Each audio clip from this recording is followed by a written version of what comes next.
It's the 1st of July. It's Wednesday. We're meeting in the afternoon of the Wednesday. We normally meet in the mornings, so we are grateful for your taking the time this afternoon to join us for a weekly Jamaica House media briefing. Minister Faulkner is here with us, as always, and will take us through some of the decisions coming out of Cabinet and some of the other issues on the news agenda. And we also have this afternoon for our briefing the National Rapporteur on Trafficking in Persons, Mrs. Diane Harrison, and the Children's Advocate sitting beside me. And to Minister's left is the Project Manager, Local Government Reform, Mr. Clive Edwards. He will be talking to us on some of the issues pertinent to the local government reform process. At this time, I'm going to turn things over to Minister Faulkner to address us. Good morning, good afternoon, everyone, not morning. We thank you for coming, and as Lincoln said, we had to shift this to this afternoon because we had important matters this morning that we had to deal with. We want to welcome our viewers on PBCJ and those joining us on the World Wide Web. Prime Minister Portia Simpson is leading Jamaica's delegation to the 36th regular meeting of the Heads of Government of the Caribbean Community, CARICOM, which takes place in Barbados from tomorrow, Thursday, July 2 to Saturday, July 4. She left the island this morning. The meeting will consider several matters related to encouraging economic growth and development in member countries of the community. A major item on the agenda of the meeting is participation by CARICOM member countries in several ongoing international processes related to sustainable development, development financing, and the United Nations Framework Convention on Climate Change. In this context, CARICOM heads of government will hold discussions with Secretary General of the United Nations, His Excellency Ban Ki-moon, who will be a special guest at the meeting in Barbados. The UN Secretary General is slated to make a presentation during a high-level dialogue titled CARICOM, Vibrant Societies, Resilient Economies, a Partnership for Implementation. Another special guest at the 36th regular meeting will be the President of Panama. It is expected that he will discuss with CARICOM heads economic issues of concern to Panama and CARICOM states. Outgoing Secretary General of the Commonwealth, His Excellency Kamalesh Sharma, will also hold talks with the CARICOM heads. Other agenda items for the meeting include strengthening and utilizing science and technology in the region, proposals for the establishment of a new regional institution, the CARICOM Center for Renewable Energy and Energy Efficiency, and leveraging CARICOM's human, cultural, and natural assets for economic development of the community and relations with the Dominican Republic. Cabinet has approved a recommendation from the Public Order Committee for a strengthening of the Office of the National Rapporteur for Trafficking in Persons. The office is to submit as a matter of urgency a proposal outlining the short and medium-term needs to enable it to properly function. In January, Cabinet assigned to the Office of the Children's Advocate responsibilities as the National Rapporteur for Trafficking in Persons. The office has been challenged by a lack of staff to conduct investigations. Cabinet has approved the following contracts. The National Cane Roads Rehabilitation Project under the Sugar Transformation Program Phase 2 is to undertake road improvement works in the Moneymusk, Bernard Lodge, and Appleton sugar-dependent areas. The work in the Moneymusk area is to be carried out by Build Right Construction Company Limited at a cost of $54,226,100.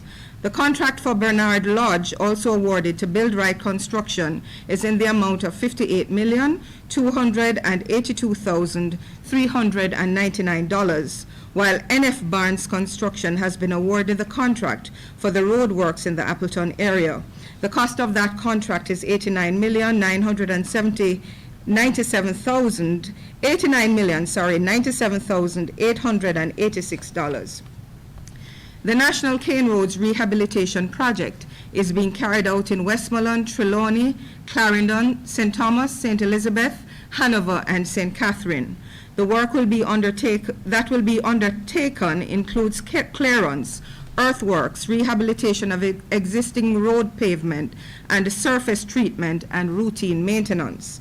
A total of 5.5 kilometers of road in Monimusk, 4.8 kilometers in Bernard Lodge, and 15.86 kilometers at Appleton will be rehabilitated under the current contract. The work is expected to be completed by October. The Cane Road Rehabilitation Program is a component of the Sugar Transformation Program, which is funded by the European Union. Other aspects of the program are the barracks relocation to settle 876 residents of sugar barracks, social and economic reform infrastructure projects for sugar-dependent communities, and the clearing of drains.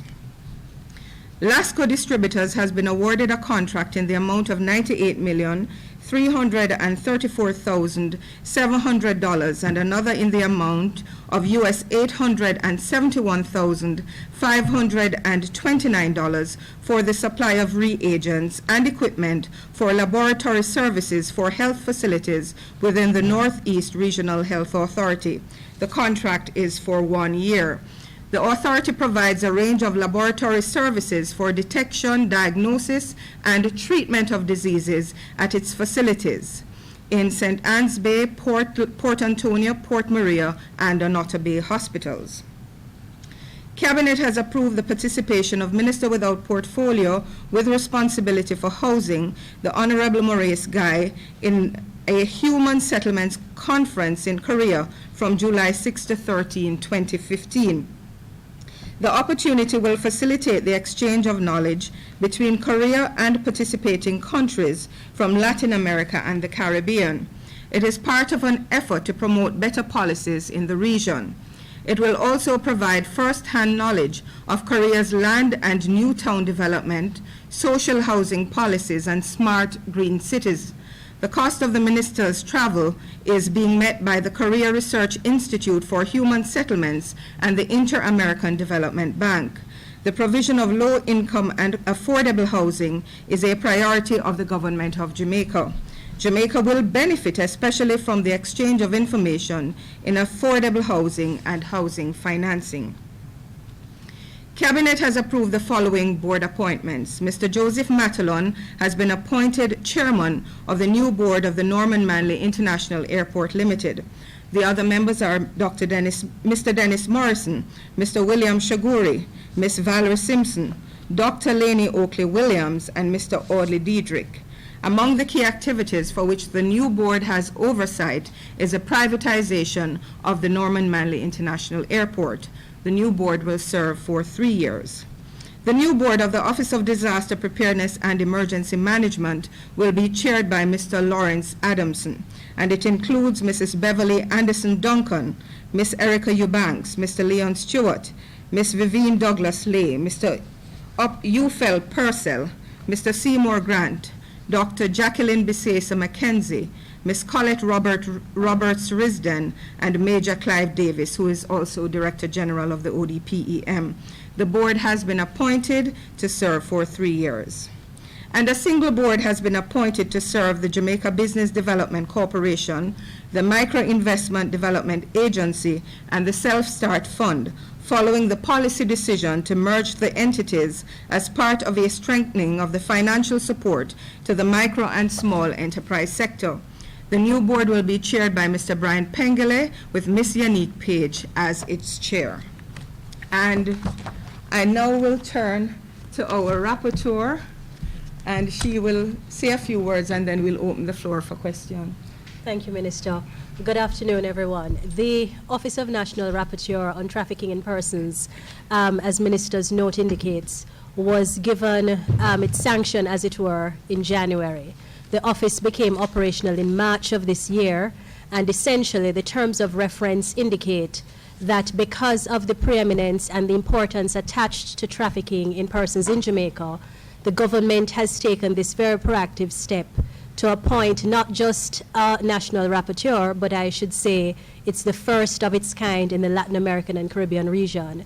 So it's indeed a very proactive step on behalf of the government of Jamaica, and I think it signals the importance with which the government intends to treat with human trafficking. It's no secret that the U.S. State Department has issued some reports that speak on Jamaica's trafficking efforts.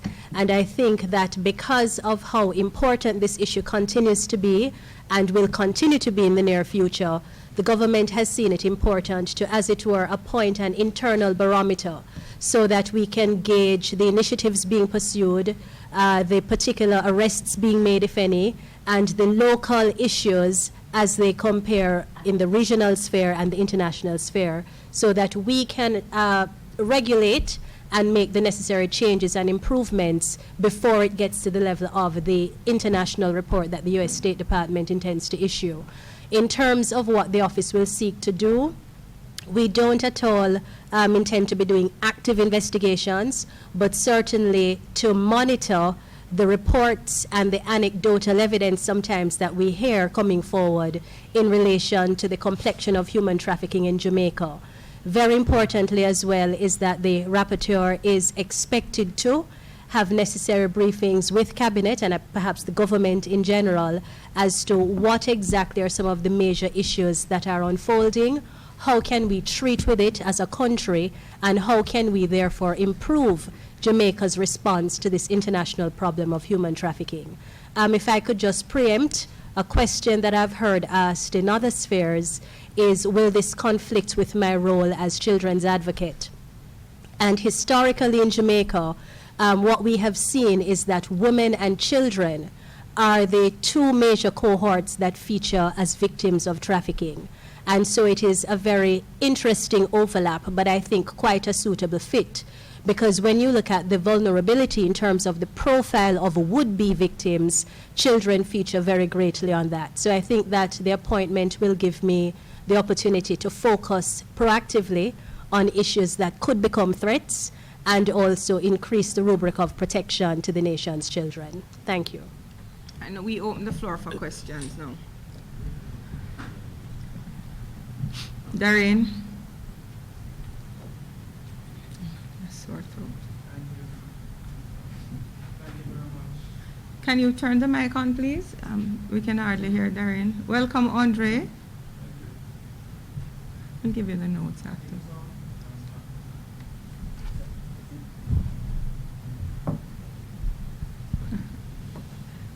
Lincoln to the rescue. This one to Minister Paul.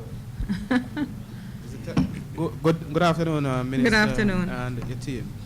I'm checking, first of all, last week there was a report coming out where it appears that the Cabinet has departed from the convention of where you either take a decision and stand by your minister, or you just, well, put another way. It seems as if you threw Minister Hilton under the bus last week, where the Cabinet made a decision that with Crock and Anchor, you don't see any way of going forward. But Mr. Hilton wants to go off on his own and do something by himself. He can do it. Can you? No, I don't think that is what it said. And you know what is funny? I've heard two things. I've heard we gave him a lifeline, and I've heard we threw him under the bus. So it depends on the perspective. And I think what happened, and as was indicated in the press release last week, that NLIC gave a report to Cabinet, which Cabinet accepted, but the members from the ministry on NLIC had a different view, and they felt that enough weight was not placed on the financial instruments that were provided by CROC. And what Cabinet has sought to do, Cabinet has said investments are very important to us, and we said to the ministry, you should go, if you feel that there is more to get, go and investigate if we can get credible information and credible information that this investment can go forward.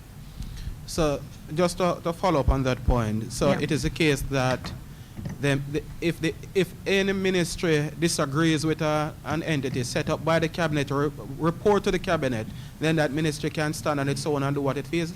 No, I don't think it is that. Because in this case, the NLIC is set up to report directly to the Cabinet on these matters. And the NLIC collectively feels that the project is not worth going forward at this point. It was not the entire NLIC that agreed. There were differing views by the members of the ministry who are members of NLIC. And the cabinet said in that vein, if you feel so strongly, if you believe that there is more to get, and I don't think it can hurt us. We want to get as many investments as we can in Jamaica. How is it going to hurt us if the ministry goes and the ministry can find that credible information and we can get investments out of it? So what's the point of having NLIC then, Minister? No, I don't think the two conflict. If it I can don't think the overrule- two conflict. I don't think the two conflict. I think what we did, NLIC gave its report, and if the ministry comes and says it has new information, it will have to go through a due diligence process. It doesn't hurt us. I will have to go back through NLIC again, or NLIC is out of the way now? Well, NLIC has submitted its report, and so it is for cabinet to decide how it would treat with any new thing that comes to the fore, if it comes.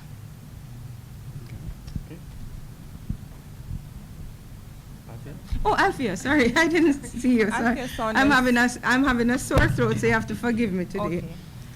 Alfia Saunders from the Jamaica Observer.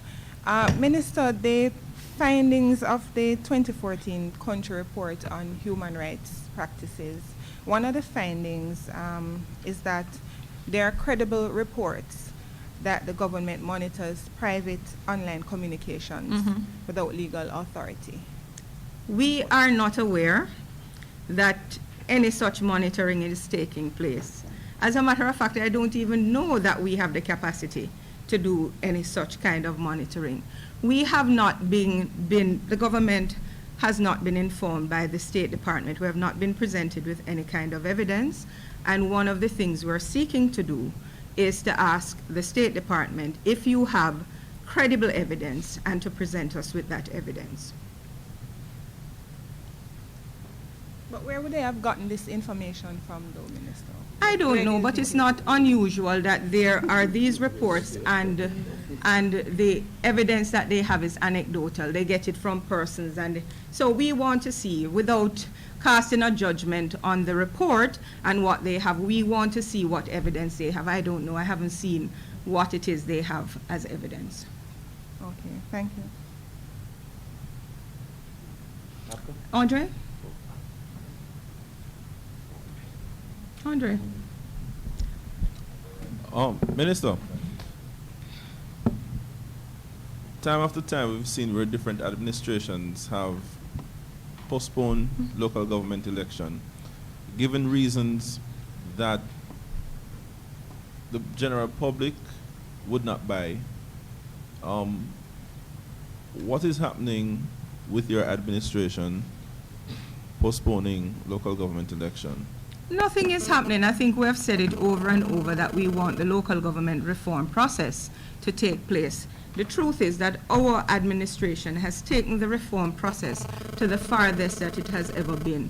We have a number of bills, and I will ask Mr. Edwards, you can probably say a little bit more on the process where we are. But I think that is a credible enough reason for us to hold on to ensure that we fix local government, the system, and we have the elections. It's not unusual. I think we have had many, many postponements over the years. But isn't that the issue though? Why not go ahead with the election? Because the election would not preclude you from doing the very same reforms that you're talking about. There are a number of things we have, including the Portmore border issue, that we have to resolve before we have an election.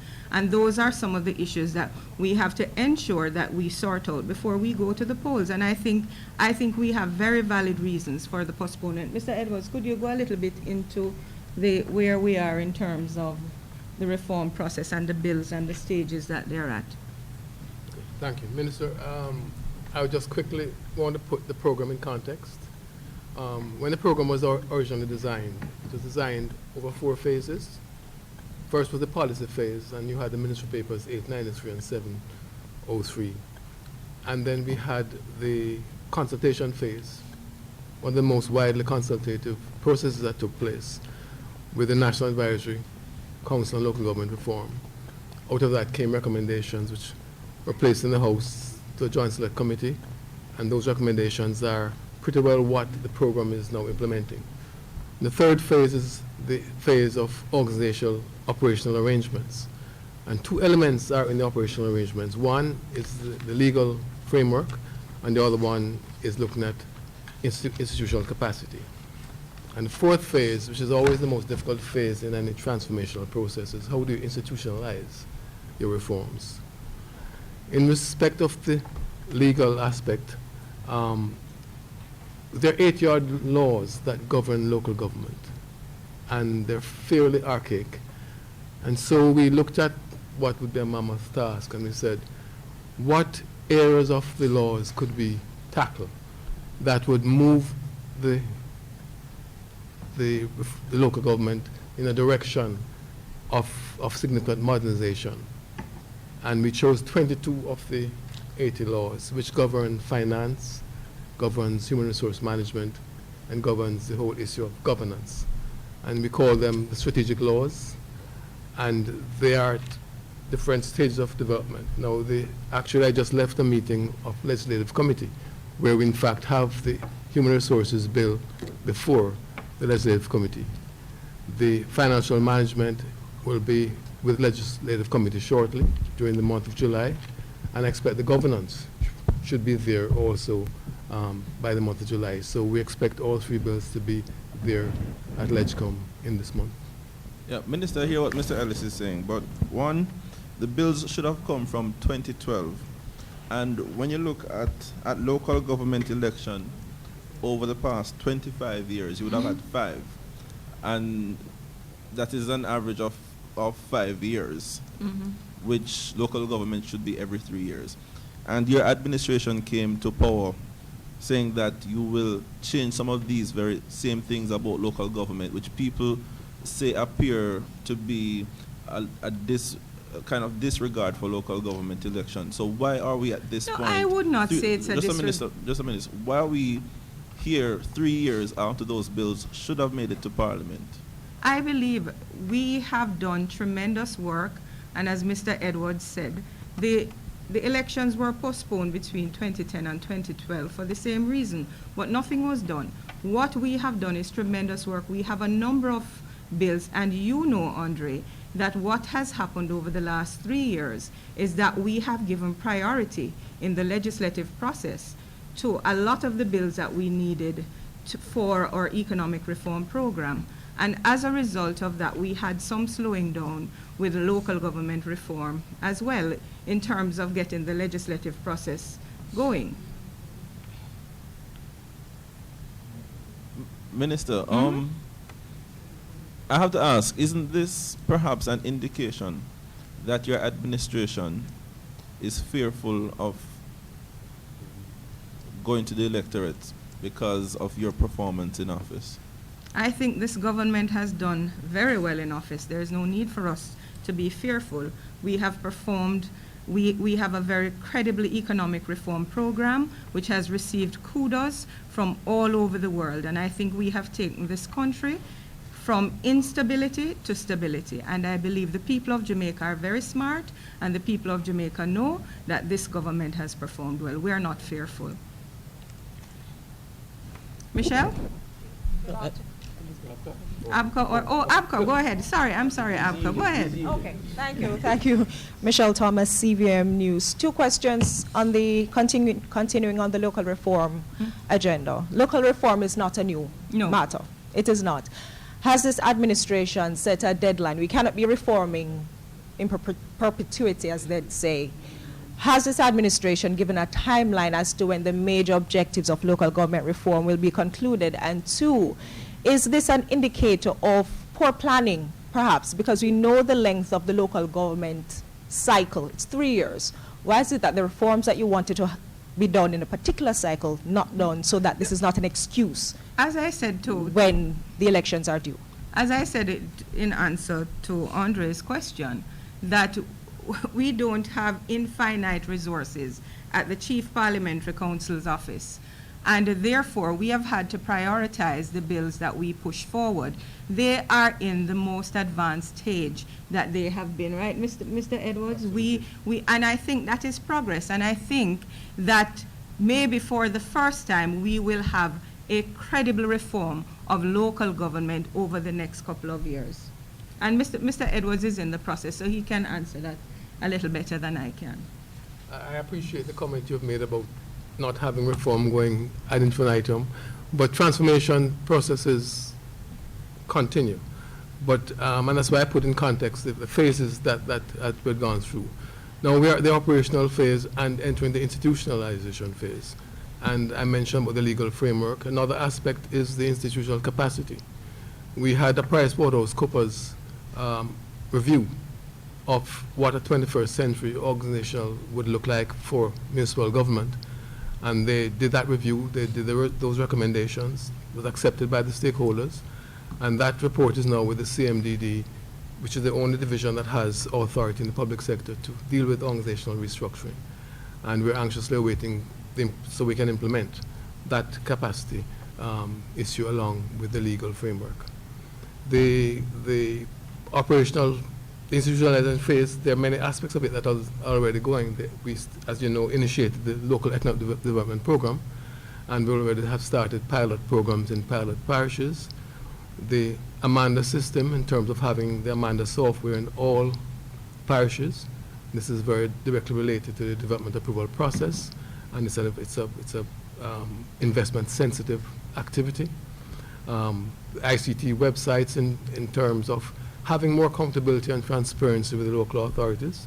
We have just completed the web development phase, and we're encouraging the local authorities to populate those websites with as much information as they have. We have established, with the help of workshops with the House of Parliament, local public accounts committees in 5 of the 14 local authorities. We'll do the other 9 in this financial year, to ensure that more accountability and transparency activities and actions take place. And we continue to work with SDC in seeking to develop the Parish Development Committee system so civil society mechanisms can in fact be more effectively implemented and transmitted through the relationship between local authorities and the partners in the parish. So there are other aspects of the reform program that we still have to work on and we're working on.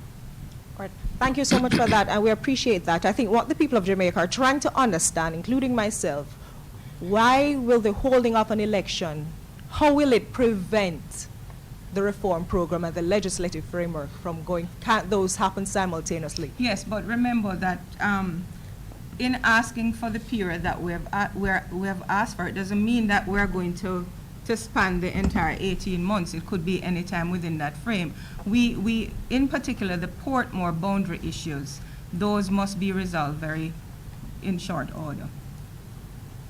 Abco? Good afternoon, Abco Fitzhenley, Nationwide News.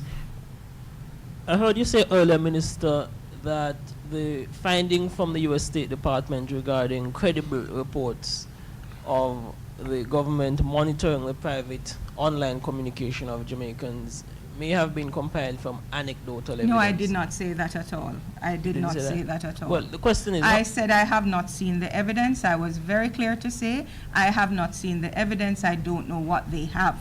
It may have been from anecdotal. It could have been. I don't know what they have.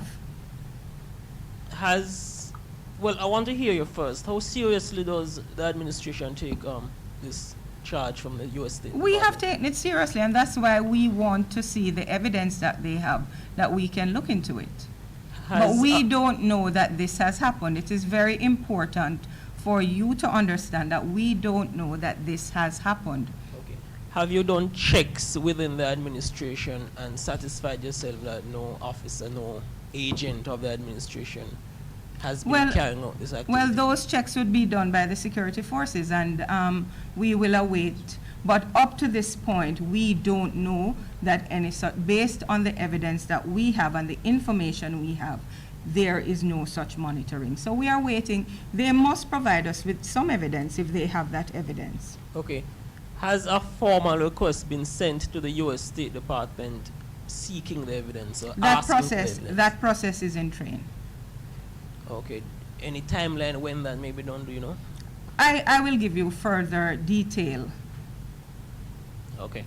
Regarding the statement issued last week concerning Minister Hilton and Cork, I heard Darren ask you about it. And the sentiment, you were off the island, I don't know if you are aware, the sentiment from civil society and the private sector was basically this business of Cabinet accepting a recommendation and the minister being authorized to act contrary to that recommendation. No, I don't think it is contrary. Remember, Abka, what the NLIC report said is that up to the point that they were at, they did not have, to use their word, they had insufficient due diligence information. So I don't think there's a conflict between the two.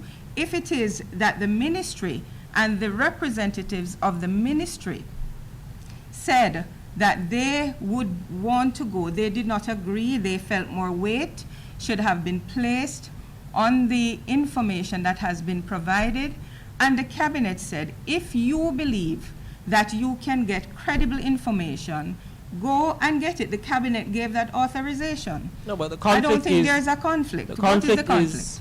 Is pretty clear, if I may say so.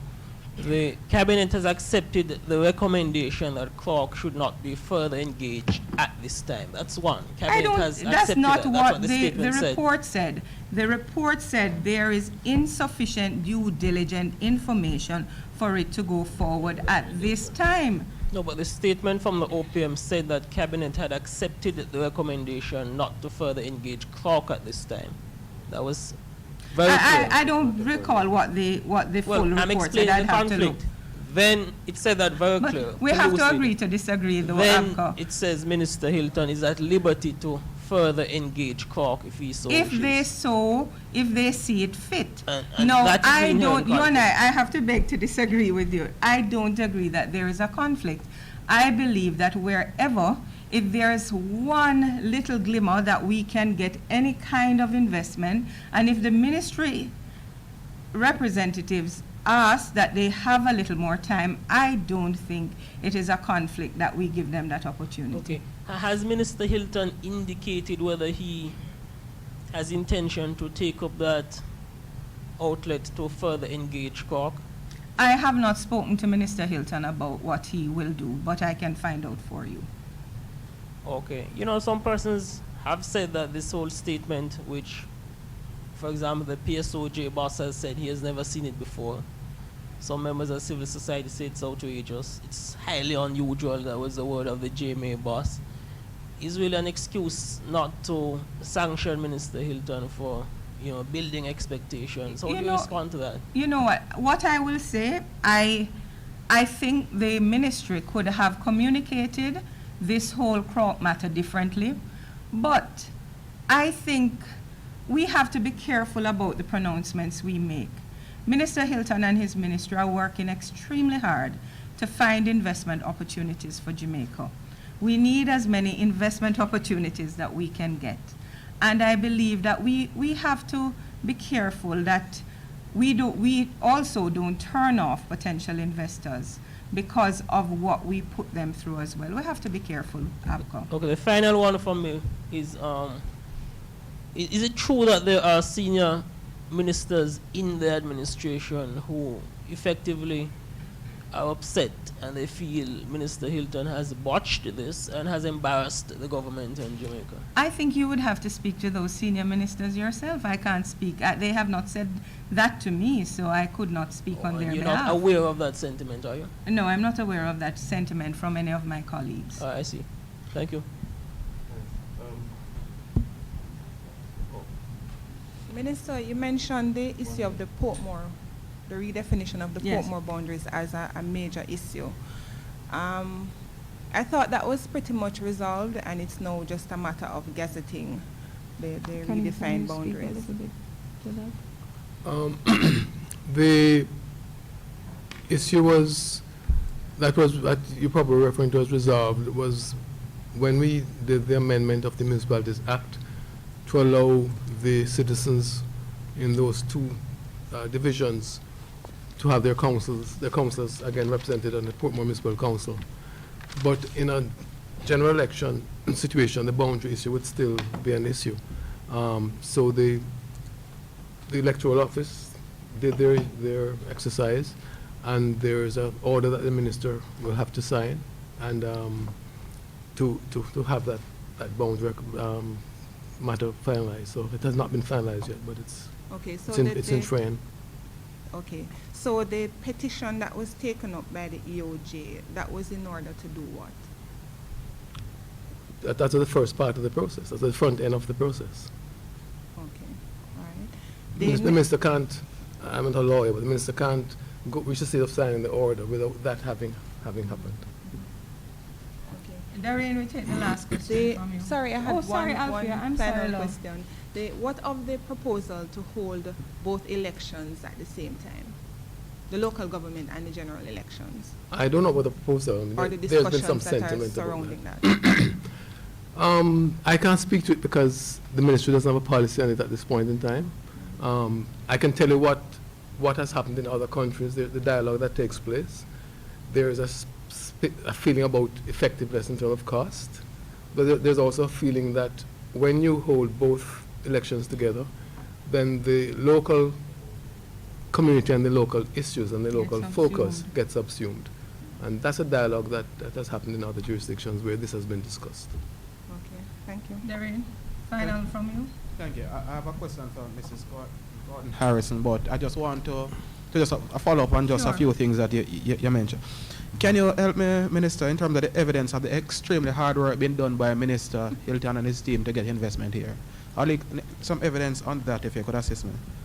There have been a number of investments in the BPO sector, both ministries, the Ministry of Technology and through JAMPRO, they have done a tremendous amount of investments.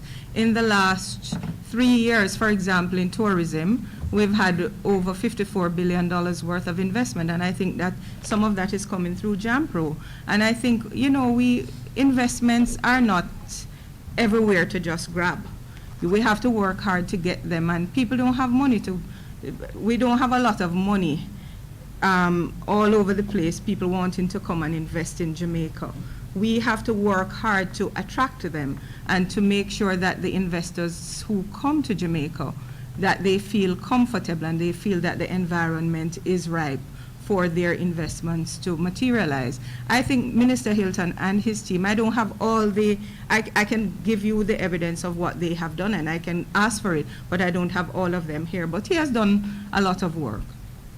Crock and Anchor, insufficient due diligence information. What sort of information is it when the committee reported to Cabinet that was lacking? I don't want to go into that now. I would rather not go into that now. I'm not asking for specifics in terms of whether for example, the two instruments that the minister spoke to in Parliament, whether those were authenticated or so on. I'm saying there must be some, at a high level, you must be able to say what is it that the committee, Gordon Shirley and his team, felt that was not there for them to convince themselves that Crock and Anchor was able to pull this deal together. I believe that in terms of the instruments that they provided, they wanted to get more solid information on the ownership and so on. I don't want to go into that though. I don't think I should touch on that right now. So essentially then we don't know because I'm asking that to get the basis therefore on which Minister Hilton and his team has been asked has been authorized to further engage. Okay. I can go there. What Minister Hilton and the team, not Minister Hilton, but the team from the ministry who were the members from the ministry on the NLIC, they felt that the instruments, the banking instruments that were provided, that one, they felt that more time was needed for some of the things to give the fuller picture of the instruments, and two, they felt that more weight should have been placed on those instruments that were provided. Are these debt instruments, what exactly are they? They owned by somebody or they own them? Yes. Don't let me go into that part of it. I don't think it's appropriate. What exactly was Crock proposing, Minister? Is it that they were going to pull together a deal or they were coming with the investment? Crock said that they would finance the investment and they would find the financing for the investments in the logistics hub, in the integrated logistics hub. Outside of the due diligence having to do with financing, was the Cabinet satisfied about whether these people were fit and proper to do business with the government of Jamaica? I believe that for Croc, certainly for Croc is a reputable company. What about Anchor? Anchor, as far as I saw, I did not see anything in the report that would say that they were not fit and proper. So the cabinet is okay with the fit and proper aspect of these guys? I am telling you what I saw in the report. I did not see anything which would suggest that they are not fit and proper. Okay. Mrs. Gordon Harrison, I'm trying to get from you your own assessment of the state of human trafficking in Jamaica. And also, while you answer that, you say, there has been this practice by successive administrations to set up a body, set up a name for some entity and say, boy, we're doing the work. What assurance can you give us that you're not only going to be, in terms of monitoring, you'll actually be doing real work to ensure that not only is it that we regain our, we were what, tier 2 before? We are not further downgraded down the road. All right. Certainly, I'll take the last question first. The Public Order Committee of Cabinet has already mandated that a medium to long-term proposal is to be presented by the Office of the National Rapporteur in terms of what is needed to actually strengthen that office so that the terms of reference and the duties outlined therein can be given effect. So that for me certainly is encouraging because it means that one, there has been the agreement, and two, it puts the Ministry of Finance in a position to at least start considering where the necessary funds will come from to have those persons appointed. So that for me is progress. I recognize it's government, and yes, it's incremental, so it may not happen as fast as we would like, but for me that is a positive indication. And if you could repeat the first question for me, please. Your own assessment of human trafficking. The complexion of human trafficking.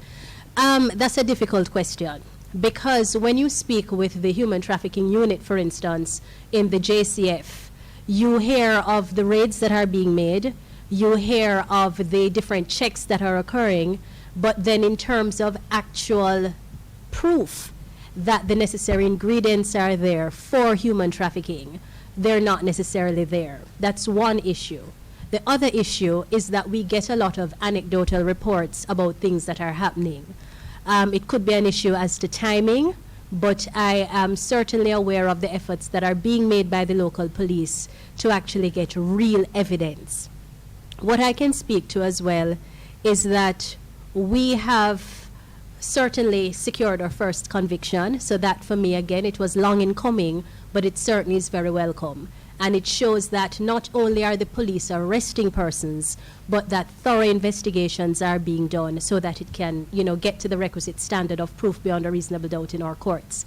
And so I think that that certainly is an indication that even though it's a new offense, so to speak, we have the ability to get a conviction. The other issue that I'd like to raise in terms of human trafficking in its purest form is that the definition of human trafficking, certainly if you take the U.S. State Department's definition, includes a number of activities which we in Jamaica do already have and do already prosecute under different acts of parliament.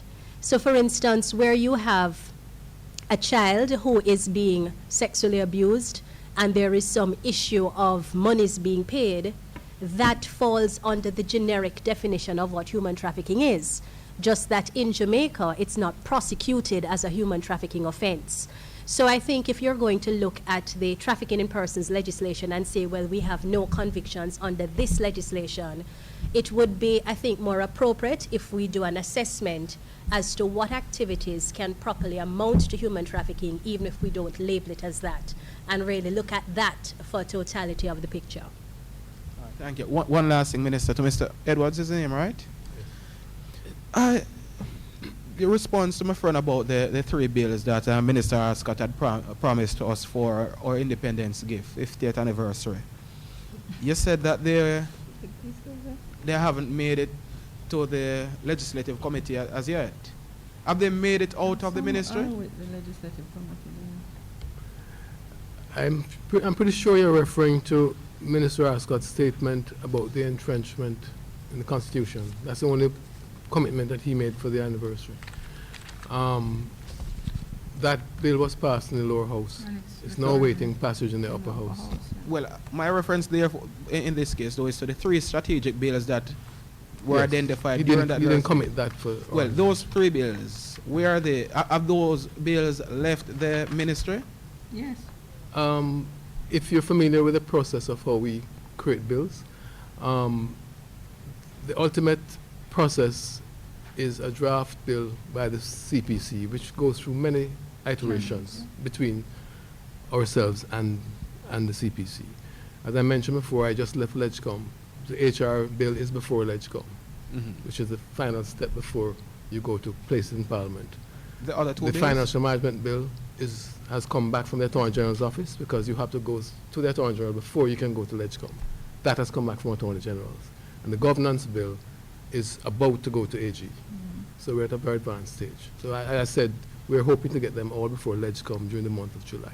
Okay, and with regards to the full gamut of local government reform that you plan to undertake, when do you expect to complete them? As I tried to explain, it's a process, but I mentioned the phases. Now we're in the 3rd phase. The issue of sustainable and planning, for example, the new governance bill gives local authorities the authority and the obligation to be responsible for sustainable development in their parishes. Now we have, of the 14 parishes, we have 5 that are already starting to develop their LSDPs. It takes good 3 years to do a proper LSDP. I spoke about the Amanda software, which impacts development approvals and investment directly. But we've moved ahead with that, and we've had Amanda in all the parishes, and it's been used by everybody. The only delays now is to get the Amanda to the referral agencies for subdivisional approval, etc. I've spoken about the ICT. So and then the local public accounts committees, which we expect to be fully operational this year. So I'm saying that the operational phase is now, institutional phase is now well underway. After I've left the system, there will be other people who will work to transform reform. I mean, one of our biggest partners through the years, COSLA, the Scottish Association of Local Authorities, they are still going through the transformation process, and they're at a point where most of the budget from the government of Scotland is managed by local authorities, but they're still seeking to go to another area, aspect of transformation. So that puts us at what time in terms of the major work therefore, because you are saying that the reform process will be continuous, but the major work therefore, when will that be completed? Well, I can see the elements. Accountability and transparency frameworks this financial year. Citizen mechanism, participatory mechanisms, we have gone a good 3 years in that process. We expect that we will be satisfied with all the parishes and how they're working with the local authorities in participatory in budgeting, etc. Another financial year. So by the end of March 2016-17, we should not be seeing a government coming to the Parliament with a credible, with using the need for reform of local government as a credible reason for seeking a postponement. That's essentially. You know, you couldn't ask me that question. Darren, you know, you can't ask me that question. Thank you. What will be one last thing for me? 2016 December. What will be achieved by then with this process here?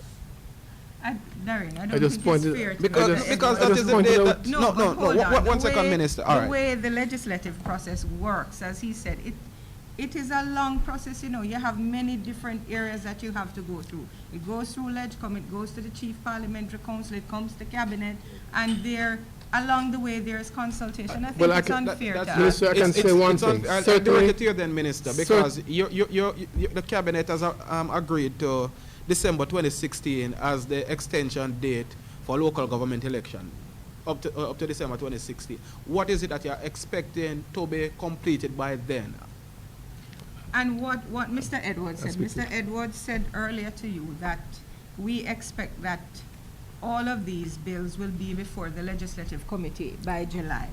That tells you, after Legislative Committee, it will come to Parliament, instructions, it will come to Cabinet. If Cabinet accepts it, instructions will be given for the Chief Parliamentary Council to do his work. We have no control over the time frame that the Chief Parliamentary Council takes to complete a bill because of the work that is involved. So I could not give you a timeline. That's not fair to So me. the basis of the December 2016 then, Minister? Because there are a number of things to do and it could very well be finished in that time, but you're asking me to be specific and say the following things will be done. That's not fair to me. I have no control over that process, nor does... My colleague has a follow-up on it. No, just one quick question. Would the Portmore boundary issues have any impact at all on a general election? In terms of where, in what constituency those persons who are currently outside of the boundary would vote? It will impact the affected citizens in voting for a directly elected mayor. Mhm. That's where the impact. So it wouldn't affect a general election then? Where those, in what constituencies, those who are now outside of the boundary would vote? No, I don't expect it would. Okay. all right, thank you guys. Thank you very much for coming and have a wonderful day.